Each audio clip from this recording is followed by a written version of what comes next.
Human rights activist Khawar Mumtaz, जिन्होंने Punjab government समेत दीगर निजी इदारों के साथ मिलकर पाकिस्तान में दारुल अमान के इंतजाम को चलाने के लिए गाइडलाइंस भी मुरत्तिब की हैं। इनका कहना है कि औरतों को सब जेल नुमा इन इदारों में रखना ह्यूमन राइट्स की वायलेशन है, बल्कि बहुत से इदारों में पंजाब हुकूमत से मंजूर शुदा ये गाइडलाइंस महज मेज़ों पर बंद पड़ी हैं। बहुत तफसीली गाइडलाइंस हैं कि कोई आता है तो उसको किस तरह से बात करें, उसका कोई डर है तो उस खौफ को किस तरह से डील करें, उसकी तबीयत ख़राब है तो आपके पास डॉक्टर अवेलेबल है कि नहीं है, उसको अगर साइकोलॉजिकल सपोर्ट चाहिए तो उसके लिए आपके पास ये सब किताबों में तो लिखा है लेकिन होता नहीं है। तफ्तीशी नुक्ता नज़र के हिसाब से दारुल अमान में आने वाली खवातीन की बेशतर तादाद अदालती कार्रवाई के जरिए यहाँ लाई जाती हैं। दो पार्टियों की मौजूदगी की वजह से ऐसी लड़कियों की जानों को खतरा लाहक हो जाता है। सो इसी के पेश नज़र इन इदारों में सिक्योरिटी का इंतजाम इंतहाई अहमियत का हामिल है। शायद इसी वजह से यहाँ ऐसा माहौल दिखाई देता है जिसको सब जेल कहा जाए तो गलत ना होगा। जिस तरह उन्हें देखा जाता है वो जेल की तरह से देखा जाता है कि उनको इसमें बंद रखो, और वो बंद रखना सिर्फ इसलिए नहीं कि उनको कोई आप प्रोटेक्शन दे रहे हैं, बल्कि इसलिए कि वो समझा जाता है कि कोई गलत काम करके आई हैं तो इनको बंद करो।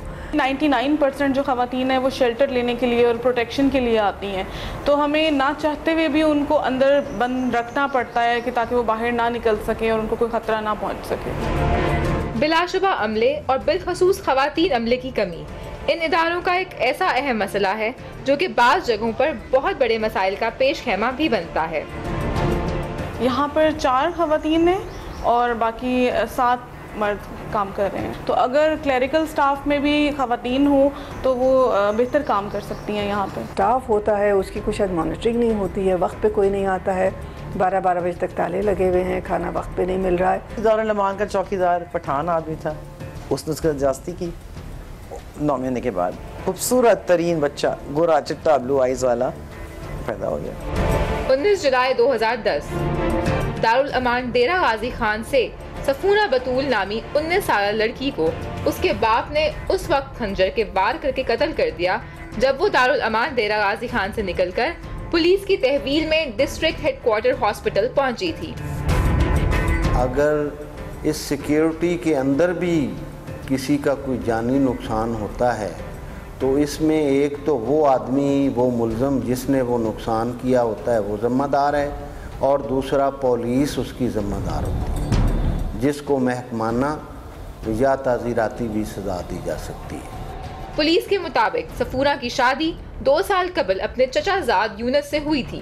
कत्ल की वारदात से 8 माह कबल वो अपना घर बार छोड़ मुबैना आशना के साथ भाग निकली और मकामी अदालत में अपने शौहर के खिलाफ तनसीखे निकाह का दावा दायर करके खुद दारुल अमान मुंतकिल हो गई थी। उसके वालिद ने मर्डर किया था और बाद में फिर सुलह हो गई और वो बरी हो गया। उसके बाद मेरे नोटिस में यहाँ कोई ऐसा केस नहीं आया। 12 दिसंबर 2010 को डेरा गाजी खान में ही एक और मुकदमे में 2 बहनों को उनके चचाजाद भाई ने कत्ल कर दिया। ये दोनों दारुल अमान मुल्तान में रिहाइश पजीर रही थीं। मुकदमा हमने दर्ज किया और उनको पकड़ के जेल में बंद किया। अब आगे जब ट्रायल शुरू होता है तो फिर इन पार्टीज़ के बिटवीन जो भी मामला तय हो जाते हैं उस पे फिर वो बरी भी हो जाती हैं। इसी तरह बहावलपुर के दारुल अमान से जुड़े कत्ल के 2 वाक़यात इसी साल सामने आए, जबकि लाहौर में हसनैन शाह नामी शख्स के अपने बीवी और बेटियों को कत्ल का वाक़या भी दारुल अमान से ही जुड़ा था। एक लड़की जिसका वालिद साहब उसको मिलने के लिए आया, उसने अपनी सर पे जो पग पहनी हुई थी ना उसके नीचे रिवॉल्वर रखा हुआ था, तो वो जब मुलाकात बड़ी मुश्किल से दारुल अमान वालों ने उसकी मुलाकात करवाई, जब हुई है तो उसने उसको शूट कर दिया। इसी तरह कोई लड़की जब कोर्ट में जा रही है, अपनी डेट के लिए जा रही है, तो उसने उसको कोर्ट में पहुंचने से पहले पुलिस की गाड़ी में बैठते हुए मर्डर कर दिया। बेआसरा खवातीन चाहे सरकारी पनाह में हो या निजी इदारे की, सिक्योरिटी इनका बहुत बड़ा मसला है। लाहौर में खवातीन के हकूक़ के लिए काम करने वाले निजी इदारे दस्तक में भी कत्ल का मुकदमा सामने आ चुका है। अगरचे इस इदारे में आने वाली लड़कियों और खवातीन को बाहर आने जाने की मुकम्मल इजाज़त है, मगर उसकी इंतज़ामिया ने हमारी तफ्तीशी टीम को फिर भी उस इदारे के अंदर जाकर इन लड़कियों से मिलने की इजाज़त नहीं दी।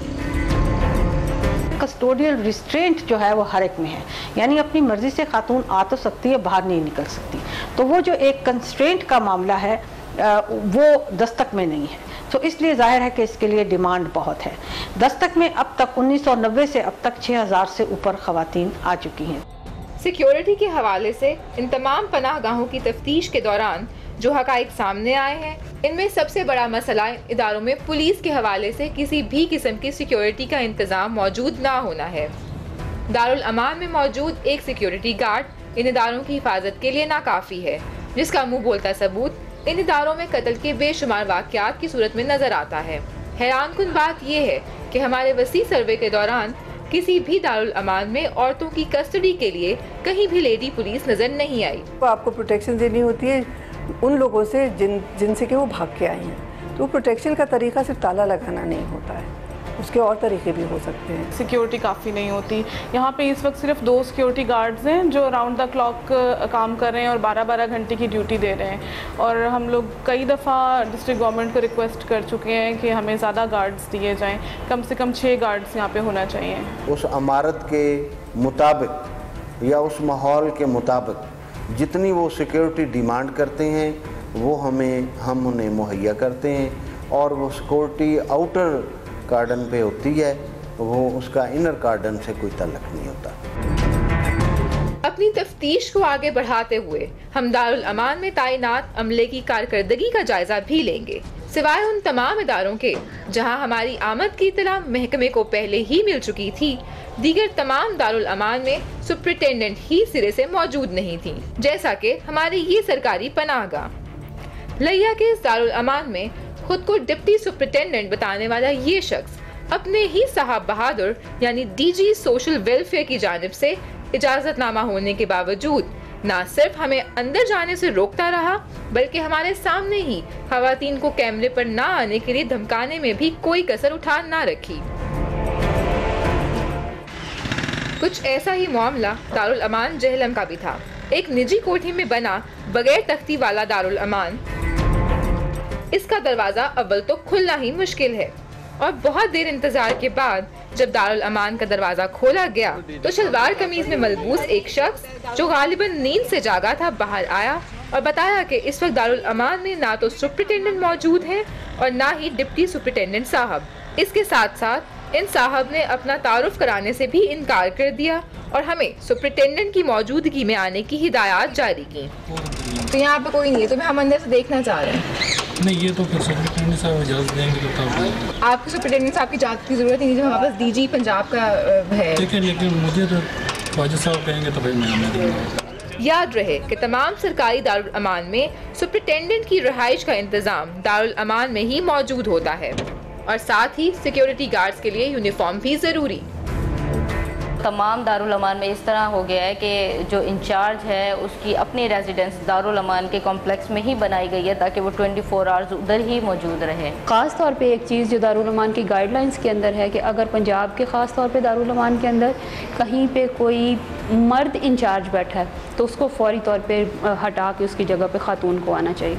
वहाँ जो वार्डन साहबा होती हैं, जो ओवरऑल इंचार्ज होती हैं, वो अपने आप को खुदा समझती हैं। जिस तरह से वो औरतों को ट्रीट करती हैं, जो शरीफ औरतें हैं वो किन हालात में वह रहती हैं।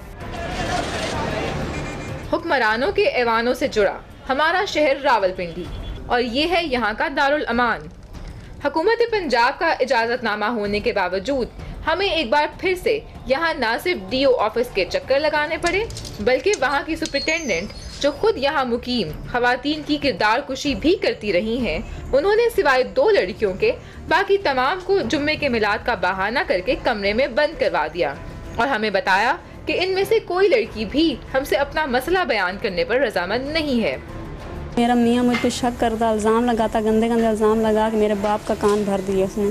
फिर मेरा बाप भी उसी की लाइन पे हो गया। अब मैं घर से निकलने में मजबूर हो गई। मैं इधर जब पहुँची हूँ तो मेरा बहुत बुरा हालत था। जो मैंने एक बात नोट की है उसमें यह है कि चाहे वो शादी से पहले आती हैं, अगर उनके निकाह हो चुके होते हैं या फिर वो अभी उनकी शादी नहीं हुई होती हैं, तो उनकी बेसिक जो है ना उस पर मोबाइल होता है कि मोबाइल फ्रेंडशिप्स उस पे वो हुए 6 महीने बाद की, फिर उसके बाद फर्दर उनकी जो भी प्लानिंग हुई। दारुल अमान में अमले का ये गैर इखलाकी और गैर जिम्मेदाराना रवैया ना तो नया है और ना ही हमारी हुकूमत और दीगर फलाही इदारों से छुपा हुआ। इसी बिना पर हुकूमत पंजाब की जानिब से तस्दीक शुदा निजी इदारों की गाइडलाइंस में भी अमले की कारकर्दगी पर नजर रखने के साथ साथ इनको ट्रेनिंग देने से मुतालिक सिफारिशात भी शामिल की गई हैं। मगर फिर भी वहाँ मौजूद खवातीन के साथ न सिर्फ मुजरिमों जैसा सलूक किया जाता है, बल्कि खाने पकाने से लेकर सफाई सुथराई भी इन्हीं की जिम्मेदारी होती है। कोई चेकअप्स नहीं है उसमें, क्या खा रहे हैं वो लोग, क्या पहन रहे हैं वो लोग, उनके साथ क्या हो रहा है, जो पहली वहाँ पे बैठी हुई हैं वो क्या कर रही हैं, वहाँ पे जो इंचार्ज औरतें वो क्या कर रही हैं, वार्डन साहबा क्या कर रही हैं, कोई चेकअप्स नहीं है। एडमिनिस्ट्रेशन और मैनेजमेंट के इश्यूज हैं, कुछ रवैयों के इशू हैं, कुछ इनको सब जेल बनाने के इशू, ये सब मिल के वो इतनी सिर्फ बिल्कुल एज अ लास्ट रिजॉर्ट औरतें वहाँ आती हैं। यहाँ ये वाज़ेह करना भी इंतहाई अहम है कि हुकूमत पंजाब की जानिब से राइज करदा गाइडलाइंस में ये भी वाज़ेह तौर पर मौजूद है कि अमले का कोई भी मर्द लेडी कांस्टेबल की मौजूदगी में ही इदारे के अंदर बहालत मजबूरी जा सकता है और बाकी तमाम हालात में मर्द अमले का रिहायशी एरिया में जाना सख्ती से मना है। हमारे पास वार्डन मौजूद नहीं है, जस्ट एक चौकीदार मौजूद है और सारी वो चीज़ें उसके हाथ में हैं, जो कुछ मर्जी कर ले। Who can know that? Multan के दारुल अमान में रिहाइश पजीर नसीमा बीबी ने हमारी टीम को ये बताया कि यहाँ से पहले वो जिस दारुल अमान में मौजूद थीं, वहाँ का अमला दीगर अफराद के साथ मिलकर लड़कियों को न सिर्फ बाहर भेजता था, बल्कि उस दारुल अमान में रात के औकात में मर्दों का आना जाना भी एक मामूल की बात थी। इसका कहना है कि वहाँ शिकारी हमेशा किसी न किसी बेचारी के इंतजार में मंडलाते रहते हैं। सर सलीम शाम को दारुल अमान में आ जाते थे। क्यों आते थे, किस लिए आते थे? वो जॉब करते हैं, मतलब दारुल अमान में टाइम पे जॉब करें। रात को आना दारुल अमान में अच्छा नहीं है। हम मजलूम हैं, हमारे साथ हम घर से इतना परेशान होकर निकले हैं, बहुत परेशान हैं और हमने यहाँ का सहारा लिया। हमारे साथ यहाँ भी ऐसा हो तो हम कहाँ जाएं? दीगर सूबों की बात कर लें तो यहाँ ऐसे मुख्तलिफ इदारों से लड़कियों के भाग जाने के वाक़यात सामने आए हैं। 3 जुलाई 2011 को सूबा बलूचिस्तान के दारुल हुकूमत क्वेटा के दारुल अमान से 13 लड़कियाँ 4 बच्चों समेत भाग खड़ी हुईं। क्वेटा में लड़कियों के दारुल अमान से भाग जाने का ये दूसरा बड़ा वाक़या है। इससे 4 माह कबल भी 6 लड़कियों के दारुल अमान से भाग जाने का वाक़या पेश आया था, जिन्हें बाद में पकड़ भी लिया गया था। इन खवातीन के जरिए ये इंकशाफ भी हुआ कि इस दारुल अमान में ना तो किसी भी किस्म की सहूलियात लड़कियों को मैसर हैं और ना ही उनके वुरसा को ढूंढने में उनकी कोई मदद की जाती है। पहले से रास्ता था निकलने का, जहाँ से पहले लड़कियां भाग गई थी वही उसी रास्ते से दोबारा उन्होंने कोशिश की तो आसानी से खिड़की की ग्रिल जो है ऊपर हो गई और लड़कियां भाग गई वहाँ से। भागने की वजह ये है कि यहाँ जो है लड़कियों की देखभाल नहीं की जाती। वो अगर बीमार पड़ी हैं तो पड़ी रहें, अगर उनको खाना भी अच्छा नहीं मिलता, ना ही उनके कोई वारसों को बुलाते हैं। अगर इधर कोई मर जाए किसी का कोई मसला हल नहीं होता। जबकि वहाँ हाल ही में अक़वाम मुत्तहिदा की जानिब से महकमे को 148 एडमिनिस्ट्रेशन ऑफ जस्टिस प्रोग्राम के तहत 1.64 मिलियन रुपए की रकम भी जारी की गई थी। क्वेटा के साथ साथ हमारे सूबे खैबर पख्तूनख्वा के दारुल हुकूमत पेशावर के दारुल अमान से भी लड़कियों के भागने के वाक़यात पेश आ चुके हैं। वो क्या मुहर्रिकात हैं जो ख़वातीन को दारुल अमान से भागने पर मजबूर कर देते हैं? हम इसका जायज़ा लेने के लिए अपनी तफ्तीश को कुछ और आगे बढ़ाते हैं।